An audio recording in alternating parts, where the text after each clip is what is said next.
그러므로 예수께서 다시 유대인 가운데 드러나게 다니지 아니하시고 거기를 떠나 빈들 가까운 곳인 에브라임이라고 하는 동네에 가서 제자들과 함께 거기 머무시느니라. 유대인이 유월절이 가까움에 많은 사람이 자기를 성결하게 하기 위하여 유월절 전에 시골에서 예루살렘으로 올라갔더니 그들이 예수를 찾으며 성전에 서서 서로 말하되 너희 생각에는 어떠하냐? 그가 명절에 오지 아니하겠느냐 하니 이는 대제사장들과 바리새인들이 누구든지 예수 있는 것을 알거든 신고하여 잡게 하라 명령하였음이로라. 아멘. 할렐루야.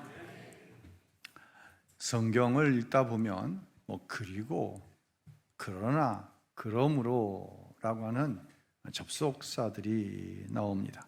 오늘 우리가 읽은 요한복음 11장 54절은 그러므로라고 시작이 되어집니다. 즉 어떠한 사건에 대한 결과로 이런 일들이 일어났습니다 라고 하는 매우 중요한 영적인 의미를 암시해 주고 있는 것이죠. 나사로가 죽었다 살아났어요. 그러자 대제사장이 공회를 소집을 합니다. 예수라고 하는 사람이 많은 표적을 행하다 죽은 자까지 살려내니 모든 사람들의 이목이 다 예수에게 집중되고 있다. 아니 우리가 종교적인 기득권을 다 놓칠 것 같아. 어떻게 했으면 좋겠냐? 그래, 그 한 사람 죽으면 돼. 그러면 로마로부터 어떤 견제나 더 압제를 당하는 그런 일들도 없어질 거야. 그래서 이제 공식적으로 예수를 죽이기로 공회에서 결의를 합니다. 예수님은 그들의 모의를 알게 되셨겠죠?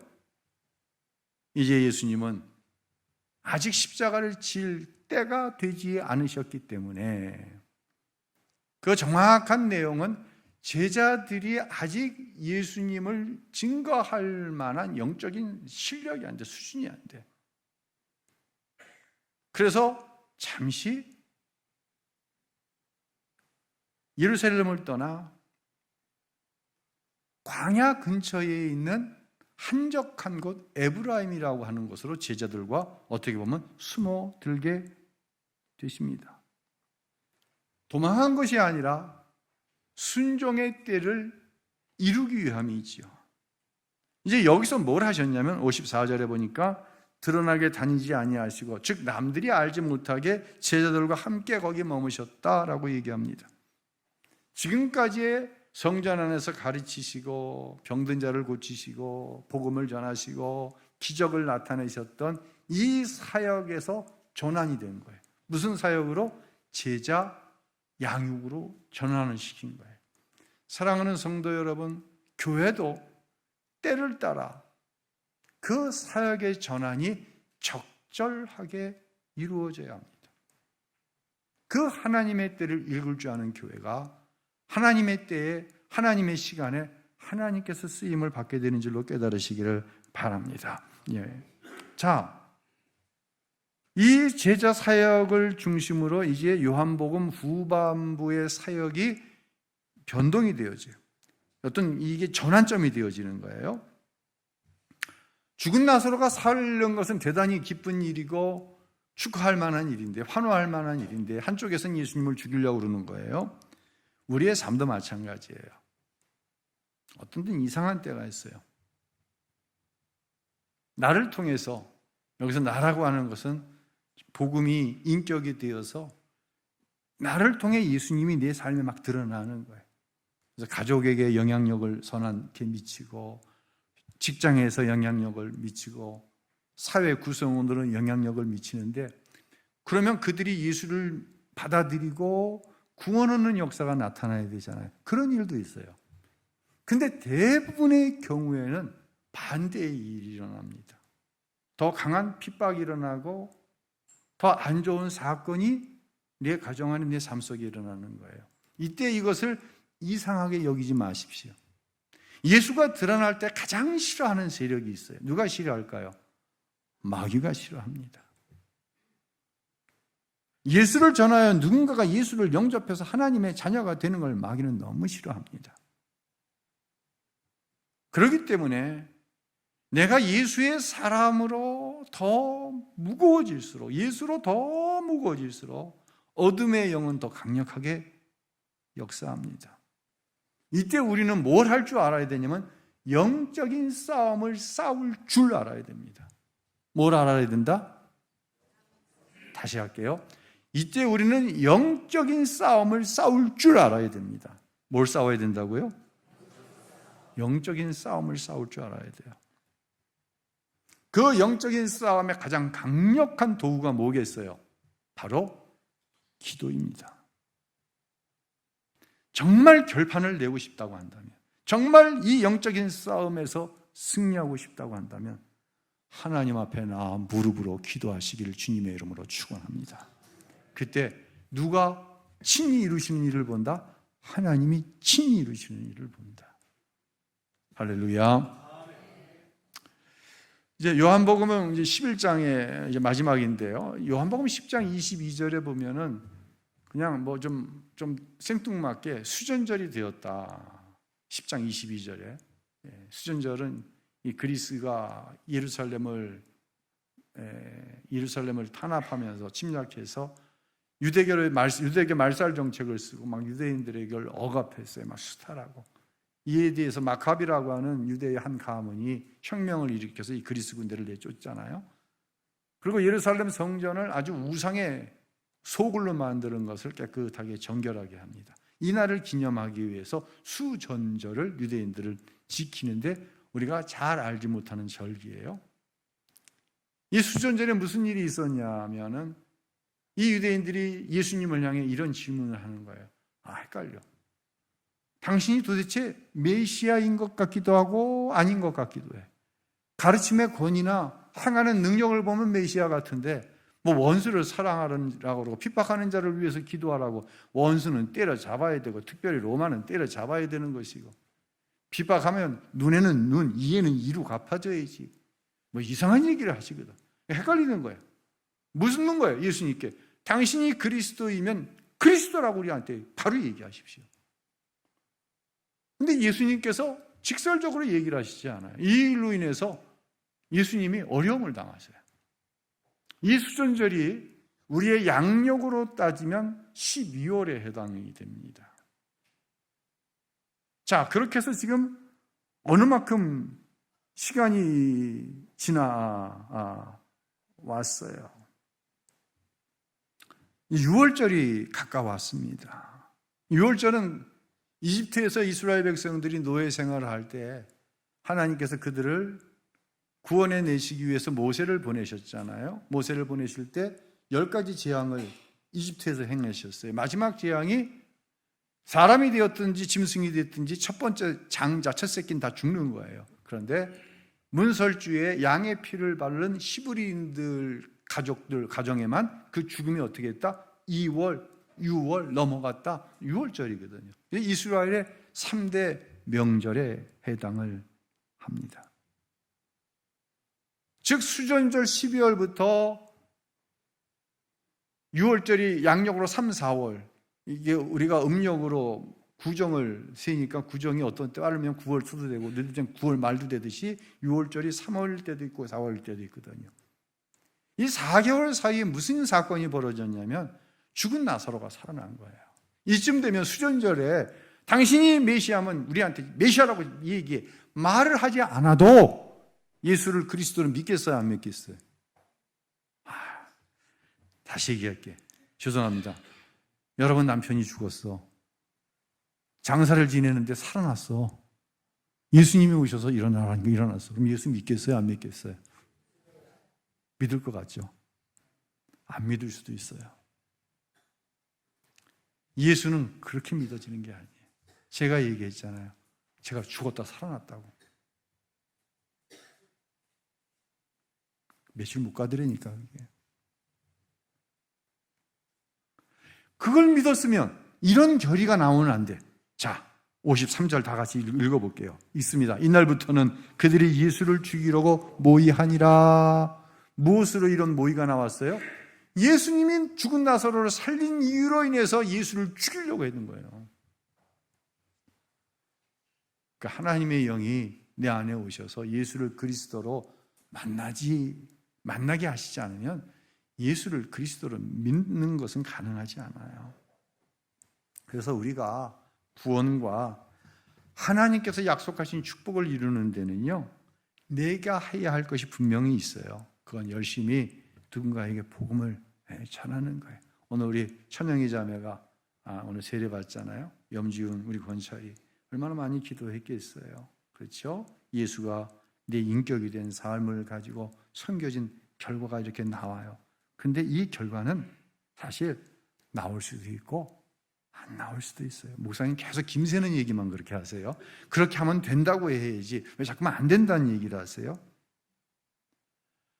내가 어떤 행동을 한 것과 특별히 영혼을 구원하는 것은요, 하나님의 말씀이 이루어지는 것은요, 이건 철저히 하나님께 속한 거예요. 하나님께 속했는데 하나님이 다 이것을 이미 이루셨어요. 그래서 예수님께서 십자가에서 다 이루었다라고 말씀하시는 거예요. 주일 오후 열린 제자 양육에 좀 꼭 나오세요. 이런 것들이 그 시간에 이렇게 설명이 되어지거든요. 하나님의 생각과 내 생각은요, 하늘과 땅이 먼 것처럼 겹쳐질 수 없는 것 같은 것이에요. 자, 이사야 선지자는 이 사실에 대해 이렇게 이야기를 합니다. 함께 읽어볼까요? 이는 내 생각이 너희의 생각과 다르며 내 길은 너희의 길과 다름이니라. 여호와의 말씀이니라. 이는 하늘이 땅보다 높은 같이 내 길은 너희의 길보다 높으며 내 생각은 너희의 생각보다 높음이니라. 바로 이런 거죠. 내 생각엔 이렇게 하면 되는데 이 내 생각과 하나님의 생각은 너무 차원이 다른 거예요. 만나는 접점이 사실 없는 거예요. 그래서 믿음으로, 은혜로 살아간다고 하는 것은 내가 거룩하기 위해서 뭘 한다고 하는 의미가 절대로 아니에요. 여기서 그 신앙이 율법적이냐 아니면 그 신앙이 예수로 인한 참 자유가 있느냐가 갈라지는 거예요. 오늘 오후에 좀 말씀을 드릴게요. 이 예루살렘은요, 그렇게 큰 도성이 아니에요. 그래서 평상시에 한 2만 5천 명 정도가 살아요, 거기에. 거주민으로. 그러다가 절기가 되어지면, 6월절과 같은 절기가 되어지면 전국에서 사람들이 모여듭니다. 해외에 흩어져 있던 디아스포라, 유대인들도 와요. 그래서 많이 있을 때는 12만 5천 명, 2만 5천 명이 거주하는데 12만 5천 명이 그 작은 예루살렘 성에 머물게 되는 거예요. 적어도 10만 명이 6월절을 맞이하여 지금 예루살렘 성에 모여 있는 거예요. 지금처럼 교통편이 좋아서 지금 같으면 인천공항에서 비행기 타면 텔아비브에 그냥 떨어지거든요. 근데 그때는 그렇지 않잖아요. 2만 5천 명 모이는 사는 도시에 10만 명을 수용할 수 있는 숙박시설이 뭐가 있겠어요? 이들의 종교적인 열심이 어느 정도인지 가늠할 만하죠. 제가 오늘 설교 제목을 많이 고민했어요. 지난 수요일 날. 지금으로서는 오늘 설교의 제목이 천박한 믿음이다. 경박한 믿음이다. 들으면 좀 기분 나빠요. 엄청 나빠요. 엄청 나쁘죠. 우리 황 권사님 엄청 나쁘다 그러시네. 여러분의 믿음을 천박하다고 얘기하면 기분 나쁘잖아요. 근데 사실 제 마음의 표현은 천박한 믿음, 경박한 믿음이 맞아요. 왜냐하면 자, 우리 55절 한번 읽어봅시다. 읽겠습니다. 유대인이 6월절이 가까움에 많은 사람이 자기를 성결하게 하기 위하여 6월절 전에 시골에서 예루살렘으로 올라갔더니, 유대인들은요 지금 6월절이 안 됐는데 이미 예루살렘에 벌복을 한 거예요. 그 이유가 뭐냐면 자기를 어떻게 하기 위해서? 성결하기 위해서 미리 6월절 전에 예루살렘에 모였다라고 얘기를 합니다. 율법에 따르면 부정한 것을 만지면 나도 부정하게 되는 거예요. 예루살렘으로 오기 위해서 이방 땅을 지나왔어. 그럼 내가 어떻게 됐다? 부정하게 된 거예요. 부정한 물건을 만졌어요? 내가 부정하게 됐어? 그러면 반드시 정결 예식을 통해 성결하게 된 상태에서 성소에 들어와 제사를 드려야 돼. 근데 이 성결하게 되어지는 정결 예식이 그냥 물로 한번 샥 샤워하면 되는 게 아니라 일주일 동안, 7일 동안 계속 진행됩니다. 그러니까 최소한 예루살렘에 6월절 며칠 전에 도착해야 돼. 7일 전에 도착해 있는 거예요, 지금. 얼마나 대단해요, 열심히. 아마 지금 이렇게 신앙생활 하라고 하면은 예배 10분 전에도 못 오는데, 적어도 7시간 전에 와서 1시간마다 한 번씩 정결예식을 하고 예배 참여하십시오. 가능하지 않죠. 또 그렇게 할 필요도 없죠. 왜? 예수님이 그 피로 우리의 죄를 이미 대속하셨기 때문이지요. 할렐루야. 이렇게 종교적인 열심을 가지고 모인 이 유대인들이 무슨 관심을 갖고 있는가? 우리 56절 한번 읽어볼게요. 읽습니다. 그들이 예수를 찾으며 성전에 서서 서로 말하되 너희 생각에는 어떠하냐? 그가 명절에 오지 아니하겠느냐 하니, 예수님과 제자들이 죽음을 피해서가 아닌 십자가의 때가 되지 않았기 때문에 에브라임에 지금 숨어 있는 거예요. 나타나질 않아 사람들에게 보여지질 않는 거예요. 그러니까 사람들이 슬슬 궁금해지기 시작했어. 시간이 이미 많이 지나갔어. 그 예수 소식이 안 들리네. 어디서 예수님이 가르쳤다는 얘기도 아니 나오고 기적을 일으켰다는 얘기가 들어. 예수가 다른 나라로 도망갔나? 죽일 줄 알고. 그 예수도 유대인이니까 반드시 이 6월절을 맞아 예루살렘에 올 텐데, 오면은 또 무슨 기적을 나타낼지 막 기대가 되는데, 여러분, 신앙은요 호기심이 아니에요. 믿음은요 호기심이 아니에요. 한 4개월 동안 보이지 않던 예수가 나타나가지고 뭔 일을 할까? 이런 이야기가 주 관심사인 거예요, 지금. 사랑하는 성도 여러분, 적어도 예수를 그리스도로, 예수가 나의 주로 내가 고백하고 있다고 한다면요, 예배는 호기심이 이루어지는 시간이 아니에요. 여러분에게 제가 물을게요. 예수님이 여러분의 주이십니까? 절반밖에 대답을 안 해요. 왜? 목사님이 지금 뭔가 할 얘기가 있거든. 다시 물을게요. 예수님이 여러분의 주이시죠? 할렐루야. 예수님이 나의 주, 여러분의 주이십니다. 근데 혹시 하나님이 살아계시면 예배 드리는 시간에 쑥 하고 뭔가를 나에게 이루시지 않을까? 그렇게도 역사하세요. 그런데 그 호기심으로 향하는 종교적인 행위가 예배가 아니고 기도가 아니고 헌신이 아니라는 얘기예요. 왜 그 믿음이 천박해요? 왜 그 신앙이 그렇게 경박해요?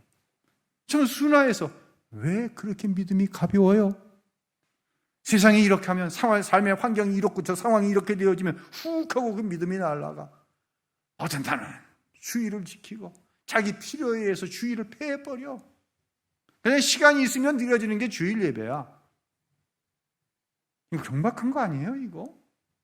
정말 예수가 나의 주 되시고 하나님이 예수를 나의 주로 삼기 위해서, 나를 위해서 어떠한 십자가의 죽음을 죽으셨다는 사실을 십자가에서 만나 예수를 주 그리스도로 고백한다고 한다면, 만약에 그런데 그 호기심의 믿음이 다라고 한다면 이 신앙은 천박한 거예요. 이 신앙은 경박한 게 맞아요. 아무리 여러분이 듣고 기분이 나쁘다고 할지라도 그런 경박하고 천박한 신앙에서 벗어날 수 있기를 주님의 이름으로 축원합니다. 주일은 그런 날이 아니에요. 쓰다가 남으니까 하나님 앞에 예물 드려요? 쓰다가 남으니까 시간 드려요? 하나님 앞에 11조를 제대로 못하면서 무슨 하나님이 내 삶의 주인이 되셔서 하나님께서 이루시는 일을 보겠어요? 아니에요. 그건 경박한 거라니까는요. 혹시 이 정도 해도 하나님이 역사하실 줄 몰라? 이런 마음을 가지고 예루살렘 성에 모여 있는 거예요, 지금. 그렇게 모이는 게 예배가 아니란 얘기예요. 주일은요, 말 그대로 주님의 날이에요. 주일은요, 내가 주인이 아니고 우리 예수님이 주인이 되는 날이에요. 주일은요, 안 지켜도 되고 지켜도 되는 그런 날이 아니에요. 제가 지난 금요 심야 부흥회 때 기도회를 인도하고 이제 앞에 앉아서 기도를 하는데, 이 가끔 설교를 준비하다 보면은 그냥 무슨 생각이 훅 하고 들어올 때가 있어요. 그날은 무슨 생각이 들어왔냐면, 예전에 저희 아버님이 어머니를 이런 호칭을 가지고 부르셨어요. 아, 임자 이리로 와봐. 아, 임자 어딨어? 임자원이 아니라 임자 어딨어? 뭐 이렇게 부르셨어요. 황 권사님, 예전에 우리 김 집사님이 황 권사님한테 임자 뭐 그렇게 부르셨어요? 안 부르셨어요? 혹시 그렇게 신병인 권사님, 유장로님 그렇게 안 부르셨죠? 이기신 권사님, 안현식 집사님 혹시 그렇게 부르셨어요? 우리 아버지는 왜 그렇게 부르셨을까? 근데 갑자기 그게 궁금한 거야. 그래서 제가 내려와서 AI한테 물어봤더니, 이게 천박한 의미가 있고 아주 좋은 의미가 있어요. 이 천박한 의미는 뭐냐면, 임자라고 하는 것은 너는 내게 속한 것이라는 거예요. 내가 네 임자야. 내가 네 주인이라는 뜻이야. 이건 아주 천박한, 부부지간에. 혹시 부부지간에 그런 부부가 있으면 이혼을 심각하게 생각해 보시기 바랍니다. 그 생각 안 변하거든요, 죽을 때까지. 어떻게 부인이 자기의 물건이냐고, 부인이 남편 소유냐고. 이건 아주 천박한. 근데 또 다른 해석이 있어요. 임자할 때 이 임자가 맡을 임자예요. 맡을 임자. 임대할 때 임자예요. 즉 임자는 책임을 맡은 사람이야. 즉 우리 어머니가 우리 아버지한테는 집안의 모든 살림과 육남매나 되는 자식들과 그리고 남편인 나까지를 책임지고 있는 임자야. 즉 당신이 내 삶 전체의 주인입니다 라고 하는 의미가, 임자라고 하는 의미가 있더라고요. 야, 이렇게 해석하니까 우리 아버지가 굉장히 훌륭하시더라고.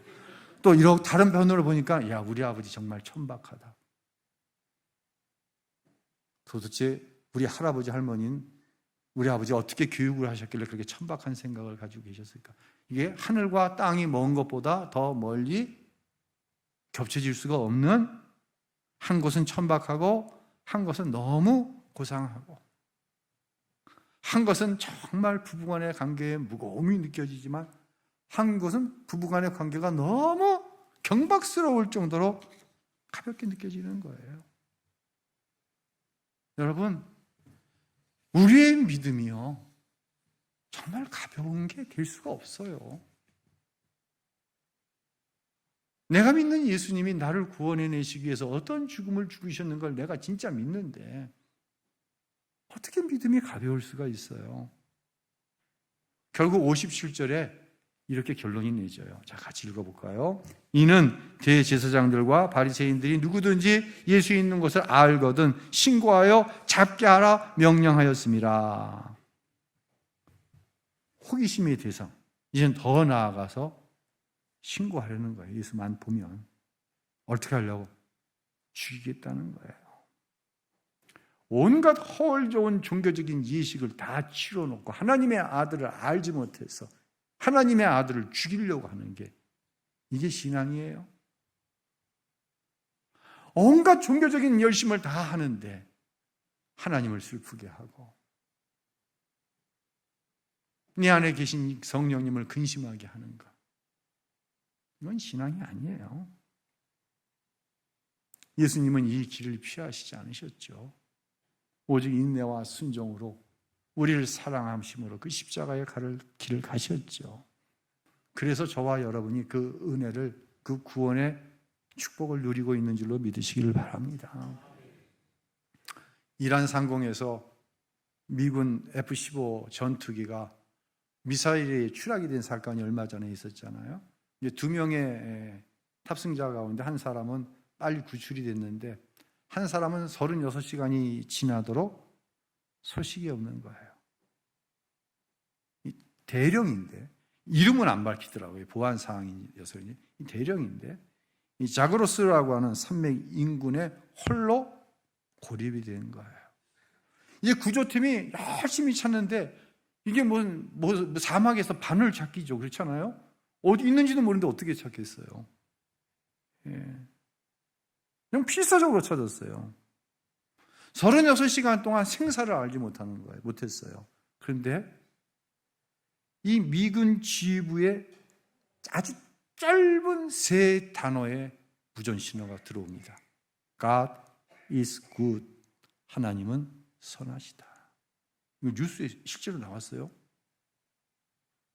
이 메시지를 받은 미 정보부와 군 수뇌부에서 막 고민이 깊어진 거예요. 왜 고민이 깊어졌냐면 미군들도 막 찾으려고 막 비행기를 투고 특수부대를 투입했지만 이란도 고액의 현상금을 걸어놓고 이 조종사를 잡으려고 그랬거든요.